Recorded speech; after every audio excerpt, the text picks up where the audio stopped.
తండ్రి అయిన దేవునికి కృతజ్ఞతాస్తుతులు. అదే విధముగా కూడి ఉన్న సహోదరికి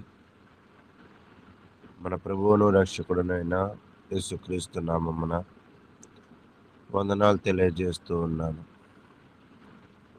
అయితే నిన్నటి రోజున యాకోబు తన యొక్క కుమారుల ప్రవర్తనను బట్టి వారి జీవితంలో జరగబోయే భవిష్యత్తును, ఆశీర్వాదములను యాకోబు తెలియజేసిన విధానాన్ని మనం చూసి ఉన్నాం. అయితే యాకోబు తెలియజేస్తూ ఉన్నప్పుడే, అంతకుముందు అధ్యాయాలను మనం పరిశీలన చేసినప్పుడే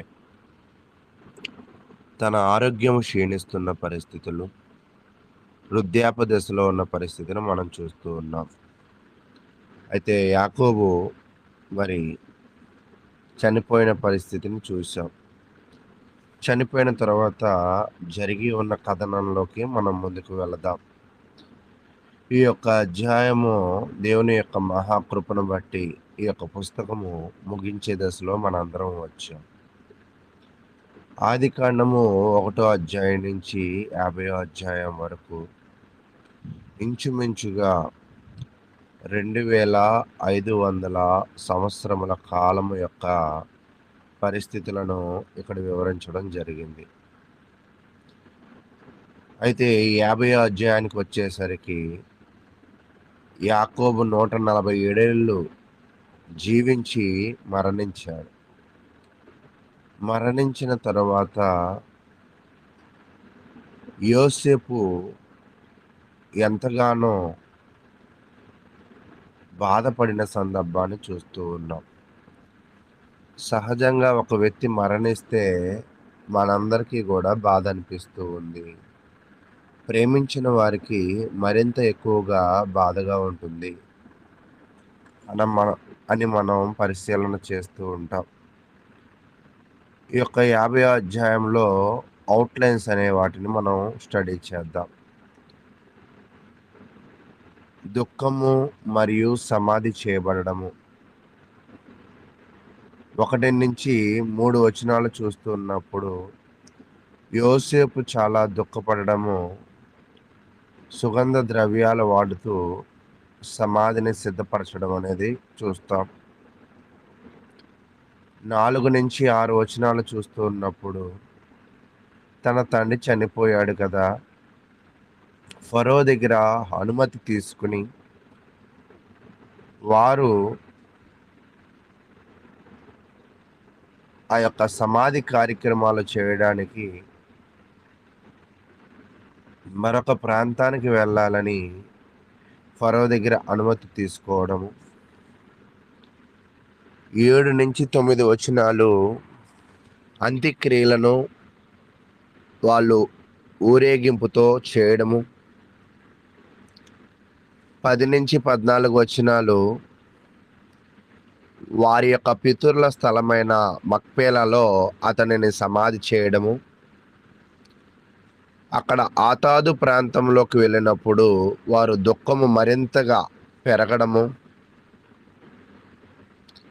15 నుంచి 18 వచనాలు చూస్తూ ఉన్నప్పుడు వారు సహోదరులు భయపడతారు. భయపడి దయ కోసము విజ్ఞప్తి చేస్తూ ఉంటారు యోసేపు దగ్గర.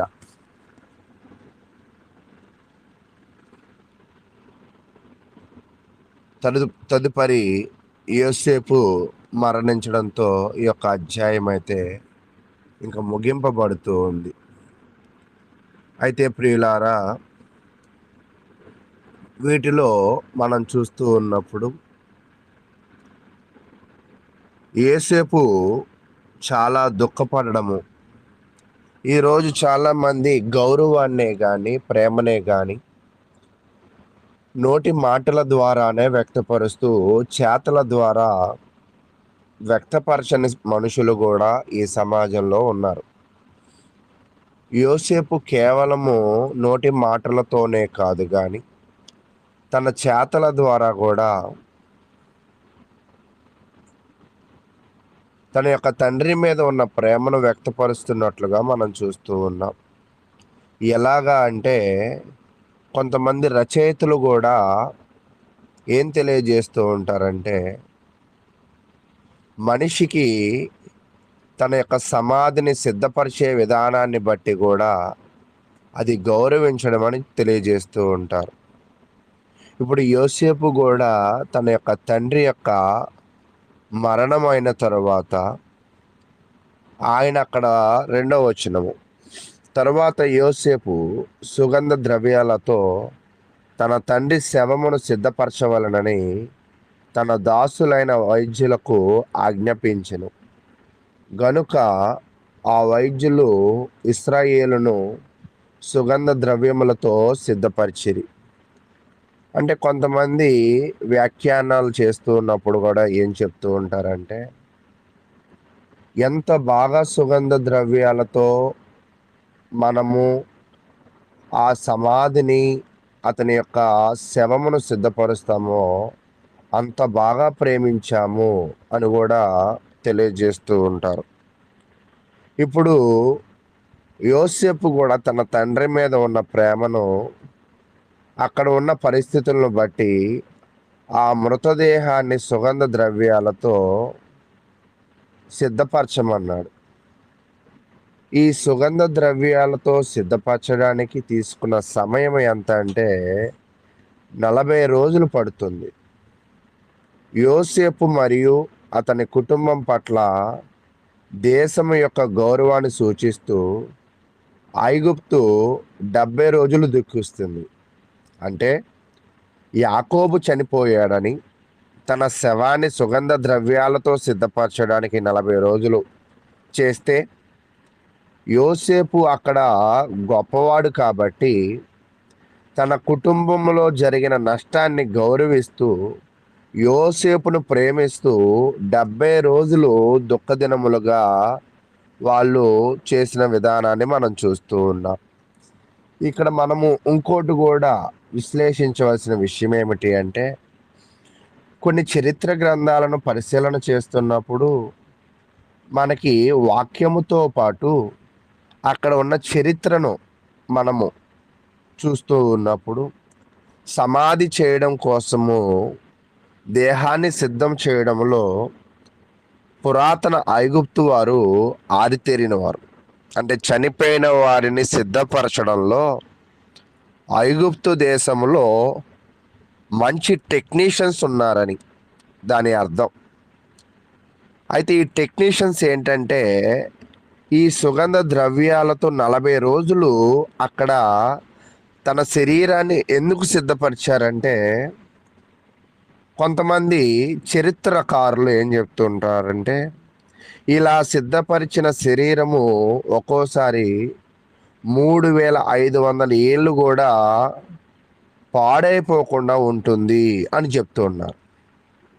అయితే ఇవి మనకి బైబిల్లో కనపడకపోవచ్చు, కానీ చరిత్రను ఆధారం చేసుకుని చదివినప్పుడు ఈ విషయాలన్నీ కూడా మనకు అర్థమవుతాయి.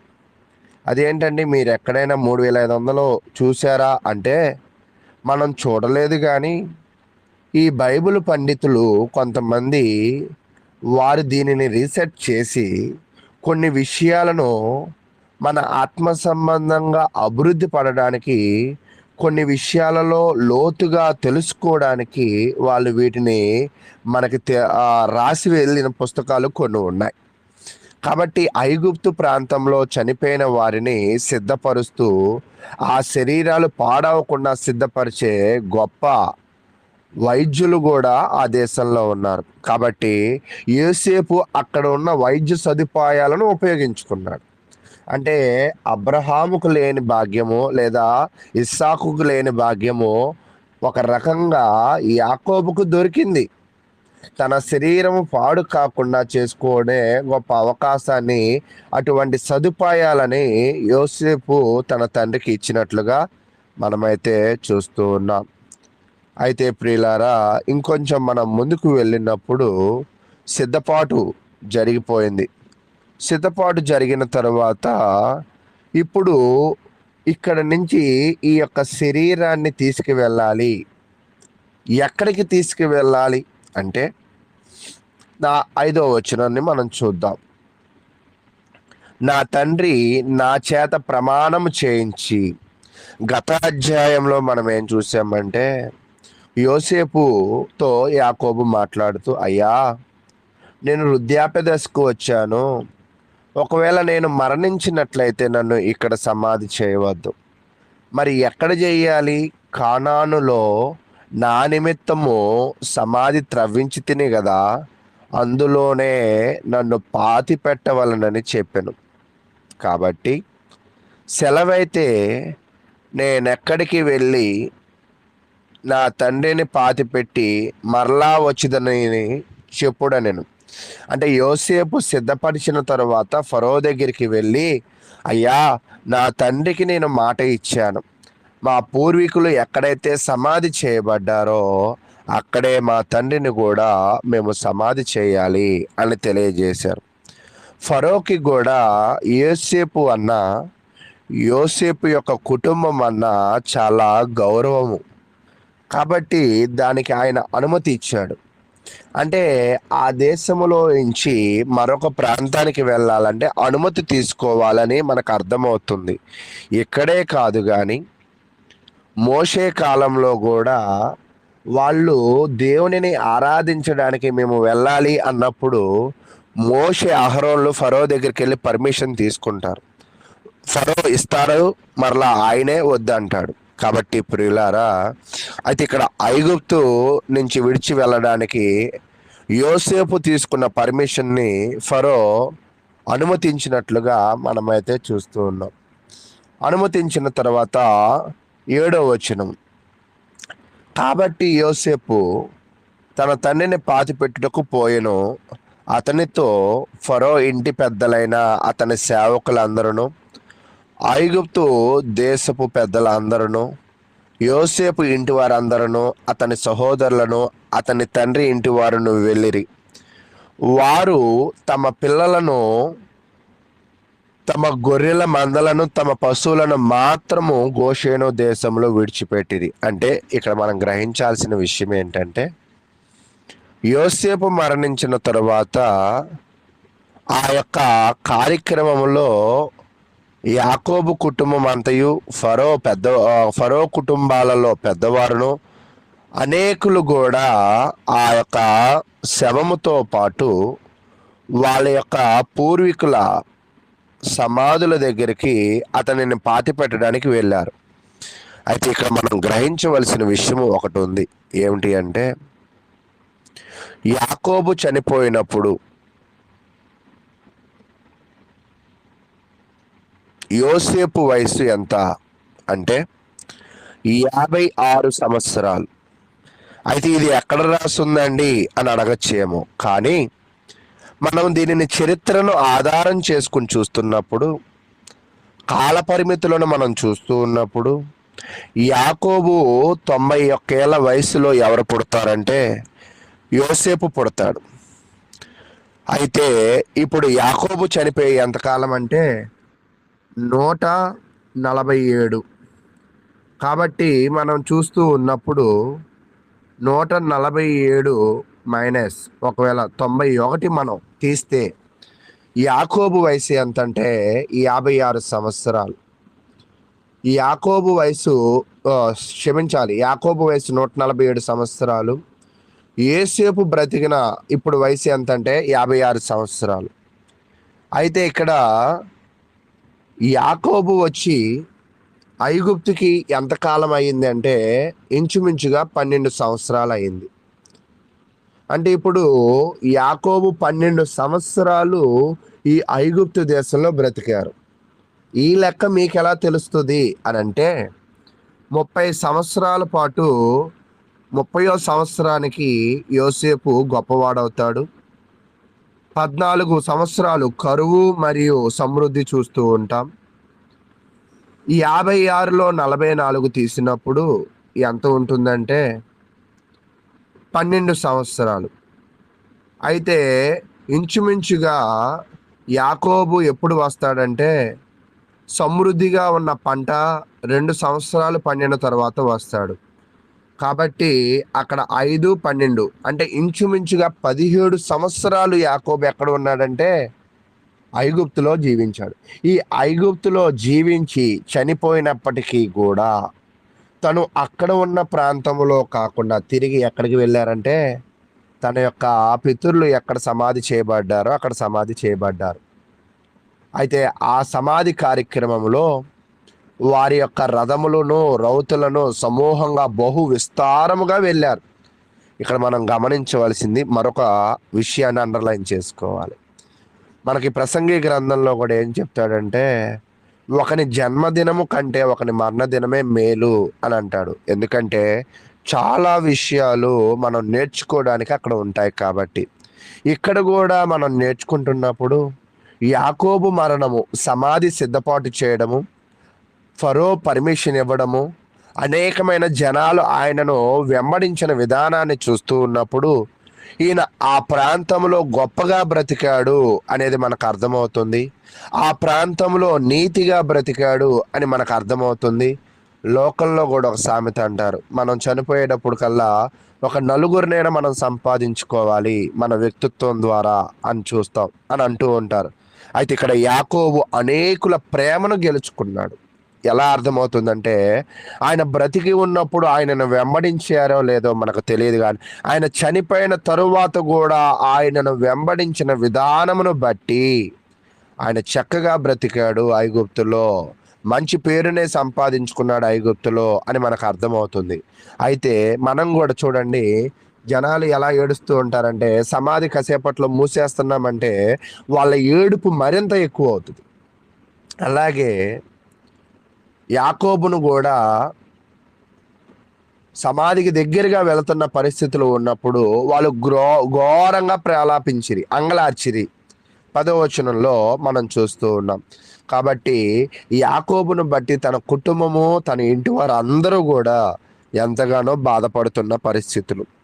వాళ్ళు ఆ దేశానికి వచ్చినప్పుడు 70 మందిగా వస్తారు. అయితే ఈ 17 ఏళ్లలో చాలా మందిగా వాళ్ళు అభివృద్ధి పడి ఉంటారు. కాబట్టి ప్రియులారా, వాళ్ళు ఇంకా చివరికి 10వ వచనంలో నుంచి 14వ వచనం దాకా పరిశీలన చేస్తున్నప్పుడు 13వ వచనాన్ని చూద్దాం. అతని కుమారులు కానాను దేశమునకు అతని శవమును తీసుకుని పోయి మక్పేలా పొలమందున గృహలో పాతిపెట్టిరి. దానిని, ఆ పొలమును అబ్రహాము తనకు శ్మశానము కొరకు స్వాస్యముగా నుండి నిమిత్తము మమ్రే ఎదుట హిత్తీయుడైన ఎఫ్రోను యొద్ద కొనెను. కాబట్టి ఇక్కడ ఏం చెప్తున్నాడంటే, అది ఎలా వచ్చిందో మరి అక్కడే వాళ్ళు పాతిపెట్ట పరిస్థితులను కూడా మనం చూస్తూ ఉన్నాం. అయితే పాతి పెట్టారు, పని అయిపోయింది కాబట్టి తిరిగి వాళ్ళు మరలా వాళ్ళ నివసిస్తున్న ప్రాంతం ఐగుప్తు దేశానికి, వాళ్ళు జీవిస్తున్న ప్రాంతం గోషేనికి వచ్చారు. వచ్చిన తర్వాత ఇప్పుడు అన్నదమ్ములకి భయం పుట్టుకుంది. ఎందుకంటే తన తండ్రిని బట్టే మన అన్నదమ్ములైన మనతో ప్రేమగా ఉన్నాడు యోసేపు. ఇప్పుడు తండ్రి లేడు కదా, ఒకవేళ మనల్ని ఇబ్బంది పెడతాడేమో, ఎందుకంటే గతంలో ఆయన విషయంలో మనం అన్యాయంగా ప్రవర్తించాం కదా అనే ఒక గిల్టీ ఫీలింగ్, ఒక భయం ఎవరిలో పుట్టిందంటే వారి అన్నదమ్ముల్లో పుట్టింది. నిజంగా సమాజంలో కూడా మనము ఇతరులను ప్రేమించినప్పుడు కొంతమంది మన ప్రేమను సరైన విధంగా అర్థం చేసుకోరు. అలాగే యోసేపు యొక్క ప్రేమను 17 ఏళ్ల జీవితంలో ముందుకు వెళ్ళినప్పటికీ కూడా 17 ఏళ్ళు చక్కగా వారిని చూసుకుని గోషేను ప్రాంతాన్ని ఇచ్చినప్పటికీ కూడా యోసేపుని అర్థం చేసుకోవడంలో మరలా అన్నదమ్ములు విఫలమయ్యారు. ఈరోజు నిజంగా మనము కూడా దేవుని ప్రేమను అర్థం చేసుకోవడంలో, కుటుంబ సభ్యుల ప్రేమను అర్థం చేసుకోవడంలో, సువార్థికుడు ప్రేమను, సంఘస్థుల ప్రేమను అర్థం చేసుకోవడంలో కూడా ఒక్కోసారి విఫలం అవుతూ ఉంటాం. విఫలమైనప్పుడే మనలను అనేకమైన భయములు ఆవరిస్తూ ఉంటాయి. అయితే ఇతనిని కూడా భయములు ఆవరించి ఏం చేశారంటే, చూడండి 15వ వచనాన్ని మనం చూద్దాం. యోసేపు సహోదరులు తమ తండ్రి మృతి పొందుట చూచి, ఒకవేళ యోసేపు మన యందు పగపట్టి మనం అతనికి చేసిన కీడంతటి చొప్పున మనకు నిశ్చయముగా కీడు జరిగించుననుకొని, అంటే వీళ్ళు గట్టిగా నమ్ముతుంది ఏంటంటే యోసేపు ఖచ్చితంగా రివెంజ్ తీర్చుకుంటాడు. కానీ నిజంగా యోసేపు ఎంతవాడు మంచివాడంటే మాటలలోనూ ప్రవర్తనలోనూ ప్రేమ, క్షమాపణ గుణములు కలిగిన వ్యక్తి. కానీ వీళ్ళకి యోసేపులో మంచితనం ఇంకా అర్థం కావట్లేదు. పగపట్టేవాడిగానే కనపడుతున్నారు. నిజంగా మానవులు ఎలాగ ఉంటారంటే ఒకరి మీద ఒకరు పగపట్టుకునే పరిస్థితులు, కీడు చేసుకునే పరిస్థితులు అటువంటి వాళ్ళు. కానీ యోసేపు దైవ సంబంధమైన వ్యక్తి కదా. నిజంగా దైవ సంబంధమైన వ్యక్తులమైన మనము పగ పెట్టుకోవడాలు, కీడు జరిగించడాలు మన వంతు కాదు. అంటే పగ పెట్టుకొనుట, వాటికి ఆ పగ తీర్చుకొనుట దేవుని యొక్క వశంలోనే ఉన్నది అని కూడా మనం నేర్చుకుని దైవ సంబంధమైన జీవితంలో మనం ముందుకు వెళ్ళాలి. అయితే అప్పుడు కూడా యోసేపు ఏమంటున్నాడంటే, అయ్యలారా, సహోదరులారా, మీరు నా కొరకు భయపడాల్సిన పనేమీ లేదు. 20వ వచనం, మీరు నాకు కీడు చేయని ఉద్దేశించుతురు గాని నేటి దినమున జరుగుతున్నట్లు అనగా బహు ప్రజలకు బ్రతికించినట్లుగా అది మేలుకే దేవుడు ఉద్దేశించును. అంటే గతంలో ఏం మాట్లాడాడో, వీళ్ళు గోషేను ప్రాంతానికి వచ్చినప్పుడు ఎలాగ పాజిటివ్గా మాట్లాడాడో, ఇప్పుడు కూడా అదే పాజిటివ్, అదే నీతి, అదే ప్రేమ, అదే క్షమాపణ. యేసుక్రీస్తు గురించి ఒక మాట ఉంటుంది హెబ్రీయులు రాసిన పత్రికలో, యేసుక్రీస్తు నిన్న లేడు ఒకటే రీతిగా ఉన్నాడు.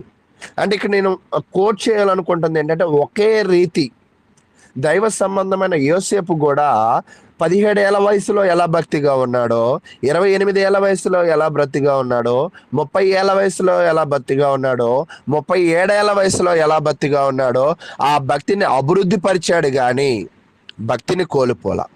ఈరోజు చాలా మందికి, కొంతమంది అంటాం వయసు వచ్చింది కానీ వివరం రాలేదని. నిజంగా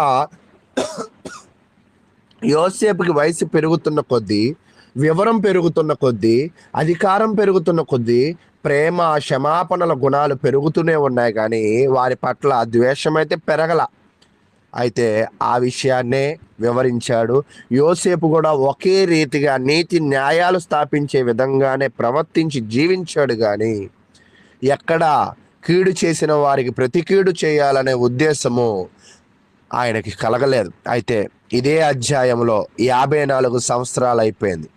అంటే ఆయన ఇందాక ఎంతకాలం బ్రతికాడంటే 56 సంవత్సరాలు యాకోబు చనిపోయినప్పుడు.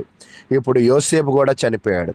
ఈ 56 ప్లస్ 54 కలిపితే 110 సంవత్సరాలు. అంటే ఈ అధ్యాయం వయసు ఎంత అంటే ఇంచుమించుగా 60 సంవత్సరాల వయసు కలిగిన అధ్యాయం ఇది. అయితే ఇదే అధ్యాయంలో యోసేపు కూడా చనిపోయాడు. చనిపోయిన తర్వాత అతని కూడా ఒక మాట తీసుకుంటాడు. అతని యొక్క ఎముకలను కూడా వారి యొక్క దేశంలోకి తీసుకువెళ్ళాలని తీసుకుంటూ ఉంటారు. అయితే ఇక్కడ మనం గ్రహించవలసిన విషయం ఏంటంటే, ఇక్కడ బిడ్డలు తన తల్లిదండ్రుల యొక్క కోరికలను నెరవేర్చే బిడ్డలుగా, మాట ఇస్తే ఆ మాటను నిలబెట్టుకునే బిడ్డలుగా ఉండాలి. అయితే ఒక చిన్న విషయం, నా సమయం అయిపోయింది, ఒక చిన్న విషయం చెప్పి నేను దీన్ని ముగించేస్తాను. చివరి అధ్యాయం కాబట్టి కొంచెం ఇక్కడ యోసేపుకి క్రీస్తుకి కొన్ని సంఘటనలను చూస్తున్నప్పుడు దగ్గర పోలికలు ఉన్నాయి. ఎలాగంటే యోసేపు తన తల్లిదండ్రుల చేత ప్రేమింపబడ్డాడు, యేసు క్రీస్తు ప్రభు వారు కూడా ప్రేమింపబడ్డారు. మత్తయి 3:17. యోసేపు తన యొక్క సొంత జనుల చేత ద్వేషింపబడ్డాడు, అలాగే యేసుక్రీస్తు కూడా ద్వేషింపబడ్డాడు. యోహాను సువార్త 10:24-25. యోసేపు తన ప్రజల చేత తిరస్కరింపబడ్డాడు. ఇక్కడ ఇతను కూడా, యాకోబు కూడా తన ప్రజల చేత కొన్ని సందర్భాల్లో తిరస్కరించబడ్డాడు. అంటే పోతిఫర విషయంలో, యేసుక్రీస్తు కూడా యూదుల విషయంలో. యేసుపును చంపడానికి కుట్ర పన్నారు, యేసుక్రీస్తును చంపడానికి కూడా కుట్ర పన్నారు. యేసేపుని తన అన్నదమ్ములు అమ్మేశారు, యేసుక్రీస్తుని తన శిష్యులు అమ్మేశారు. యేసేపు మీద అబద్ధ నేరాలు మోపారు, యేసుక్రీస్తు మీద కూడా అబద్ధ నేరాలు మోపి ఆయన మరణించేలా చేశారు. అయితే యేసేపును శిక్షించిన, నిందించిన చివరికి అతను యోధా జాతి మొత్తానికి దీవెనకు కారణమయ్యాడు, ఇశ్రాయేలు జాతి మొత్తానికి. అలాగే యేసుక్రీస్తు కూడా ఆయన నిందించిన, అమ్మివేసిన, కుట్ర వేసిన, ద్వేషించిన యూదుల మొత్తానికి లేదా లోక రక్షకుడు అందరికీ దీవెన కారణమయ్యాడు. ఇద్దరు ఎవరికి తగిన అత్యున్నత స్థితిలో వారు హెచ్చింపబడ్డారు. కాబట్టి మనము కూడా యోసేపు యేసుక్రీస్తు వలె, యేసుక్రీస్తు యోసేపు జీవితంలో జరిగిన సంఘటనలో ఎలాగ చక్కగా జీవించారో మన జీవితంలో ఎన్ని వచ్చినా అలాగే చక్కగా జీవించాలని తెలియజేస్తూ మరి కొంచెం సమయం 3 నిమిషాలు ఎక్కువైంది, దయతో మన్నించాలని కోరుకుంటూ చక్కటిగా విన్న మీ అందరికీ కూడా ప్రభు నామమున వందనాలు తెలియజేస్తూ ఉన్నాను.